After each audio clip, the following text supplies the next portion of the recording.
Les broyeurs et pompes SFA vous permettent d'installer des sanitaires partout où vous le souhaitez. Du sous-sol au grenier en passant par des toilettes sous un escalier, l'installation d'une buanderie en sous-sol, le rajout d'une salle de bain privative pour une chambre ou l'aménagement d'un grenier.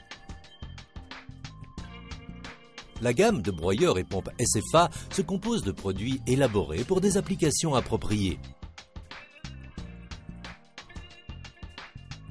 Pour l'installation de toilettes supplémentaires, le rajout d'une salle de bain complète dans un lieu a priori difficilement aménageable.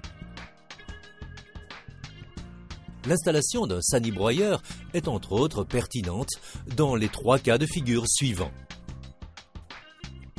Lorsqu'il est impossible d'utiliser une évacuation gravitaire, comme c'est souvent le cas en sous-sol. Pour éviter des travaux lourds. Pour réaliser une installation économique. Tous les broyeurs fonctionnent selon le même principe. Les eaux vannes et les eaux usées tombent gravitairement dans l'appareil. Un système de détection de niveau de l'eau intégré à l'appareil enclenche automatiquement le moteur.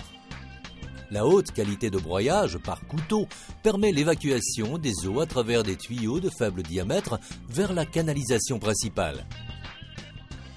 Chaque broyeur doit posséder sa propre évacuation.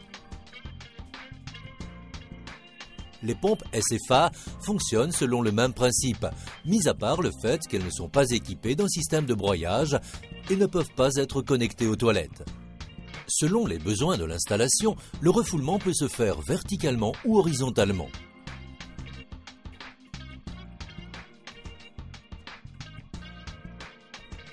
Veillez à respecter les dispositions et les normes d'installation en vigueur.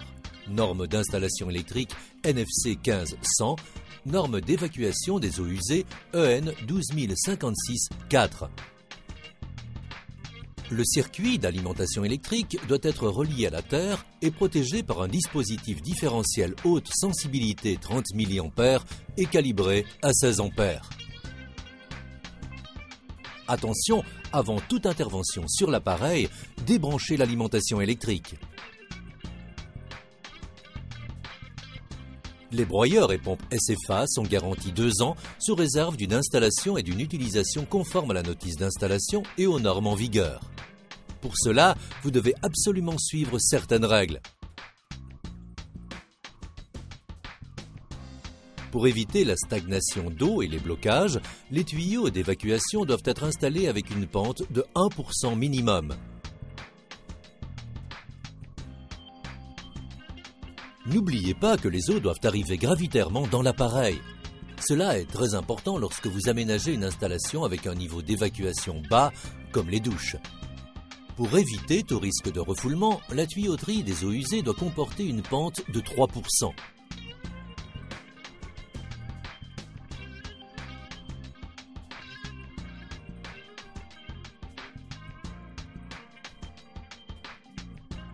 Pour éviter le siphonnage, il est conseillé d'installer un casse-vide, genre Nicole ou similaire, au point le plus haut ou d'augmenter le diamètre de la conduite horizontale. Il est conseillé d'installer une purge au point bas pour faciliter la maintenance. Chaque broyeur doit avoir sa propre entrée dans la canalisation principale. La tuyauterie d'évacuation verticale doit toujours être installée avant l'évacuation horizontale et être positionnée le plus près possible de l'appareil. Cela assurera une plus grande puissance de pompage. Attention, l'installation de longues parties horizontales provoque des pertes de charge. Chaque mètre de relevage vertical réduit la distance de refoulement horizontal d'approximativement 10 mètres. Les broyeurs évacuent à partir d'un diamètre de 22 mm, tandis que les pompes nécessitent un diamètre de minimum 32 mm. Pour les évacuations horizontales de plus de 10 mètres de longueur, il est recommandé d'utiliser un diamètre d'évacuation de 32 mm. Pour chaque coude installé, la hauteur de relevage sera réduite de 50 cm. Dans des cas exceptionnels, comme sous des escaliers, vous pouvez utiliser des tuyaux avec une pente de 45 degrés sur de courtes distances. Si vous utilisez les tuyaux PVC, il ne suffit pas de les assembler, il faut les raccorder avec une colle PVC. Vérifiez que vous avez retiré l'excédent de colle. Pour les tuyaux en cuivre, n'oubliez pas d'ébavurer les bords.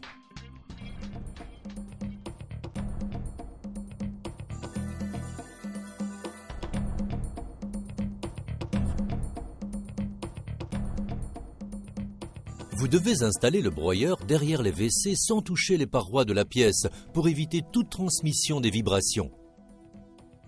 Le broyeur doit être positionné sur un sol complètement plat de manière à optimiser la fonction des plots anti-vibratoires. En fonction de la profondeur du réservoir, vous serez peut-être obligé de décaler légèrement l'appareil du mur.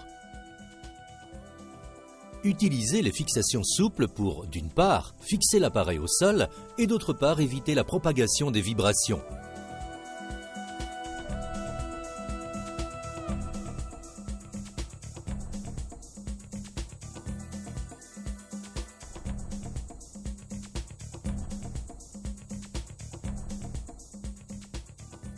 Pour installer le coude d'évacuation, vous devez orienter l'ouverture du battant de clapet anti-retour du côté de la sortie prévue, puis orienter le coude de sortie du même côté, puis l'enfiler sur le